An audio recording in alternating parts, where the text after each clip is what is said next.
আসসালামু আলাইকুম, কি অবস্থা তোমাদের? তো আমাদের মিনি ম্যাথ সিরিজের আজকে থাকবে ফিজিক্স সেকেন্ড পার্টের থার্ড চ্যাপ্টার। সবাই জানো আমরা কি চলতরিৎ। চলতরিৎের দেখা যাক কি কি আছে আমাদের।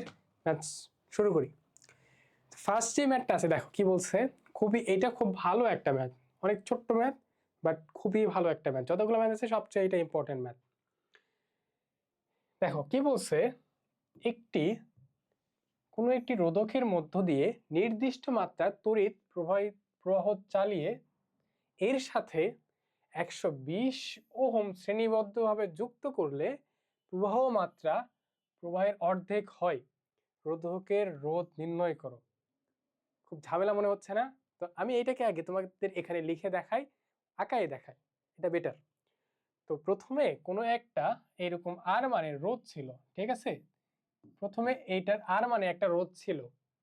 তো এই রোধকের মধ্য দিয়ে বিদ্যুৎ প্রবাহিত হচ্ছিল আই, ঠিক আছে?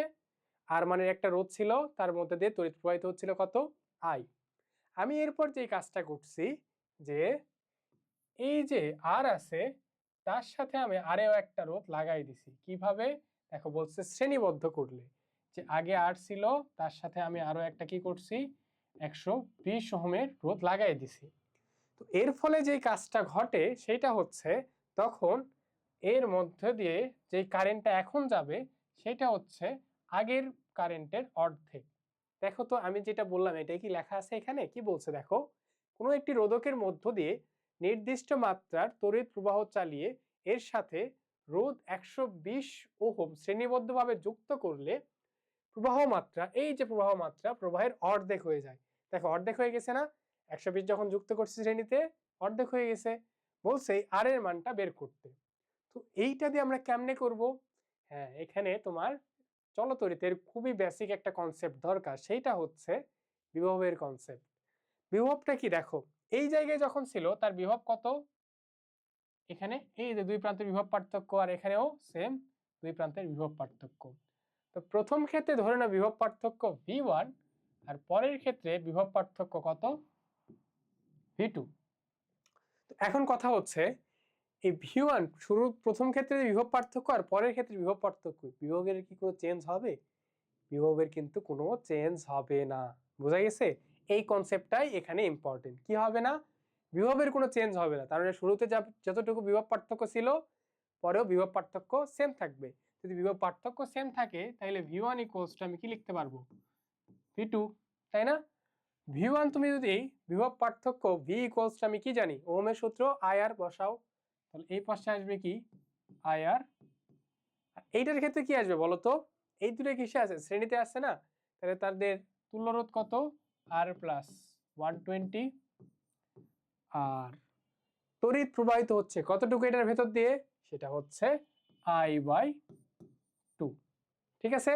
এখন তাহলে দেখো তো দুই পাশ থেকে কি এই যে I চলে যায় না, দুই পাশ থেকে থাকে কি এখানে R equals to half of R plus 120। তো এই টুটাকে এই পাশে নিয়ে আসো। তুই যদি এই পাশে আসে তাহলে 2R equals to R plus 120। তাহলে আরটাকে এই পাশে আসলে আর বিয়োগ হয়ে যাবে, তাহলে আসবে আর হচ্ছে 120 ওহম। ঠিক আছে? বুঝতে পারছো? এটা ম্যাথমেটিক্যালি এই যে এইভাবে করবা। আর যদি থিওরিটিক্যালি তুমি চিন্তা করো, জাস্ট ছোট্ট একটা চিন্তা করে দেখো, যে তুমি 120 লাগাইলেই তড়িৎ প্রবাহ কি অর্ধেক পাচ্ছ না? তোমাদের যদি মনে থাকে তাইলে আমি একটু তোমাদের বলি, সমান্তরালে কখন দুইটাতে সমান সমান কারেন্ট যাইতো? যদি রোধ দুইটা কি হয়, একই মানের হয়। তোমাদের কি মনে আছে? যদি সমান্তরালে দুইটা থাকে, দুইটা এরকম সমান্তরালে থাকে, দুইটার মান যদি সেম হয়, রোধের মান যদি সেম হয়, তাহলে দুইটাতে সমানভাবে কারেন্ট ভাগ হয়ে যায়। মনে পড়ে? এই ঘটনাটাই এখানে ঘটছে। যে দেখো এই যে শ্রেণীতে এখন যে ঘটনাটা ঘটছে, দেখো এই যে কারেন্ট বিভব তো সেম ছিল, কারেন্ট সেম যাচ্ছে। এখন আগে যে বিভবটা ছিল এখানে অর্ধেক যাচ্ছে আর এখানে অর্ধেক। ওইটা তোমাদের আমি বললাম সমান্তরালের ক্ষেত্রে, আর এটা হয়ে গেছে জাস্ট শ্রেণীর ক্ষেত্রে। বোঝা গেছে? চলো সামনের দিকে যাই আমরা। এখানে কি বলছে দেখো, একটি বৈদ্যুতিক হিটার 110 ভোল্ট সরবরাহ লাইনের সাথে যুক্ত করলে 5 অ্যাম্পিয়ার প্রবাহ নেয়। তাইলে ভি বিভব পার্থক্য দেওয়া আছে 110 ভোল্ট, আই দেওয়া আছে কত 5 অ্যাম্পিয়ার। 1 মিনিট সময়ে ওই হিটার কত জুল তাপ উৎপন্ন করে? তো আমরা এইচ ইকুয়ালস টু কি পড়ছিলাম বলো তো, মনে পড়ে? কয়েকটা সূত্র পড়ছিলাম, I square R T, V square by R T, আরেকটা পড়ছিলাম ভিআইটি। আমি এটাই কেন লিখলাম এখানে, কারণ হচ্ছে আমার ভি আর আই এর মানটা জানা। ঠিক আছে, তো মান বসাও। ভি হচ্ছে 110, আই হচ্ছে কত 5, আর টি কত বলো তো? 1 মিনিট চলছে না, 1 মিনিট মানে কি কত? 1 মিনিট মানে হচ্ছে কত জুল চাইছে, 1 মিনিট মানে হচ্ছে 60 সেকেন্ড। তাহলে আগে তুমি এই দুটা গুণ করে নাও, 110 ইন্টু 5 ইন্টু 60 করো, কত আসবে? 5 6 30, আর একটা শূন্য ছিল, শূন্য বসাই দিলাম।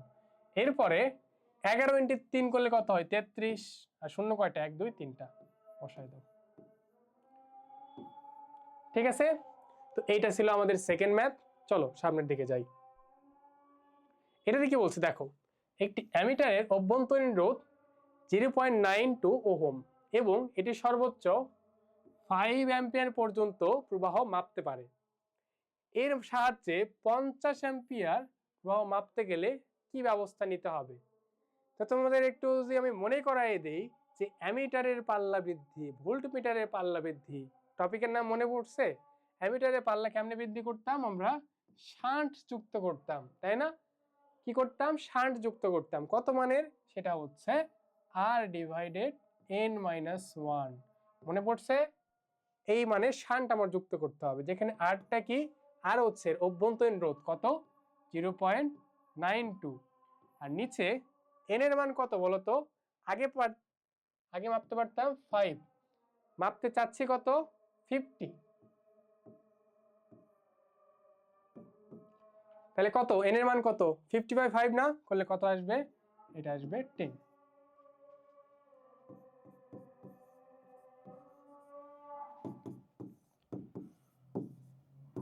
এটা কত হবে? 10 থেকে 1 বাদ দিলে 9।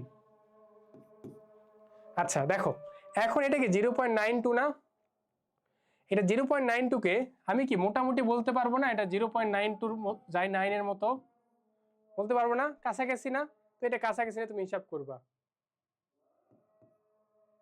তাহলে এটা আসবে কত? দেখবা 0.1। ঠিক আছে, 0.9 কে 9 দ্বারা ভাগ করলে কত হবে? এটা হয়ে যাবে 0.1। বুঝা গেছে? বুঝতে পারছো? আচ্ছা, এটা যদি কার প্রবলেম হয় তুমি দেখো এই উপরে নিচে 10 দ্বারা গুণ করে দাও, দিয়ে দেখো 9 9 কেটে যাবে, 1/10 থাকবে, সেটা 0.1 হয়ে যাবে। একই কথা। ঠিক আছে, তাহলে কি ব্যবস্থা নিতে হবে? 0.1 এর একটা শান্ট যুক্ত করতে হবে। চলো সামনের দিকে যাই। একটি হুইস্টন ব্রিজের 4 বাহুতে যথাক্রমে 4 ওহম, 8 ওহম, 12 ওহম, 16 ওহম রোধ দেওয়া আছে। তো একটা হুইস্টন ব্রিজে কি 4টা বাহু থাকে, তো 4টা বাহুর রোধই তো দেওয়া আছে, তাহলে আমার বের করতে হবে কি? দেখো বলছে ব্রিজটিকে সাম্যাবস্থায় রাখতে চতুর্থ বাহুর মান কত যুক্ত করতে হবে? হ্যাঁ, কত মানের রোধ যুক্ত করতে হবে। তার মানে এখন যে অবস্থায় আছে এটা সাম্যাবস্থায় নাই। বুঝা গেছে? তার মানে তুমি আগে কি করবা? তুমি আগে ধরে নিবা যে চতুর্থ বাহুতে কিছু নাই। মনে করো এখানে কিছু নাই, তোমার দেওয়া আছে কি 4 8 12 আর এস। ঠিক আছে, তুমি মনে মনে ধরে নাও চতুর্থ বাহুতে কিচ্ছু নাই, তোমার এস মান বের করতে হবে। তাহলে এটা যদি সাম্যাবস্থায় থাকতে চায় আমরা কি বলছিলাম বলতো? P by Q equals to R by S, তাই না? সাম্যাবস্থায় রাখার জন্য। তাহলে পি এর মান কত এখানে? 4, কিউ এর মান হচ্ছে 8, আর এর মান হচ্ছে 12, এটা হচ্ছে এস। তাহলে এটা করলে কত আসে? Half equals to 12/s। তাহলে কারাই গুণ করো, এস এর মান হইতে হবে কত? 12 দুগুণে 24 ওহম। তাহলে এস এর মান যদি 24 ওহম হয়, এই চতুর্থ বাহুতে যদি 24 ওহম থাকে, তাইলে এই ব্রিজটা সাম্যাবস্থায় থাকবে। কিন্তু আছে কত? কত আছে বলো? 16 আছে, লাগবে কত? 24। তাহলে কি কম আছে না? আমাদের বাড়াইতে হবে। বাড়ানোর জন্য কি করতে হয় এটা মনে রাখবা, রোধ বাড়ানোর জন্য ইউজ করতে হবে শ্রেণী, রোধ যদি কমাইতে হয় তখন ইউজ করতে হয় সমান্তরাল। তাহলে বাড়াতে হবে, কতটুকু বাড়াতে হবে? আমি ধরে নিচ্ছি আমার, দেখো আমার করতে হবে কত? 24, ধরে নিচ্ছি এক্স পরিমাণ বাড়াইতে হবে। এই 16 সাথে এক্স পরিমাণ বাড়াইলে 24 হবে। তাহলে কত? এক্স এর মান এটা তোমরা বুঝতেই পারতেছো, 16 মাইনাস করলে কত আসবে? 8 ওহম। বুঝা গেছে? এই ছিল আমাদের চলতরিৎ, এইটুকুই। তো তোমরা দেখছো চলতরিৎ থেকে কিন্তু মোটামুটি ম্যাথ আসে। তোমরা যখন কোশ্চেন ব্যাংকে দেখবা মোটামুটি কঠিন না হলেও মোটামুটি ম্যাথ আসে। তো কোশ্চেন ব্যাংকে যেগুলো আছে আমি ওইগুলো দেখালাম না, কারণ ওইগুলো তোমরা ইতিমধ্যে সলভ করে ফেলছো। যেগুলো আরো আসতে পারে সেগুলো আমি তোমাদের দেখালাম। এটুকুই ছিল। তাহলে সামনে আরো চ্যাপ্টার আসবে। ভালো থাকো তোমরা। আল্লাহ হাফিজ।